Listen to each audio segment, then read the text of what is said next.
Merkez dinlemede.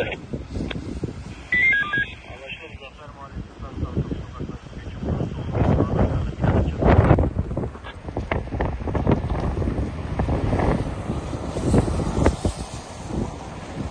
Polisi. Ha, bu noktadan da çatı düşmesi oto hızlar. Ekibimizi sevk eden bu bölgeye konuyu takip etsinler.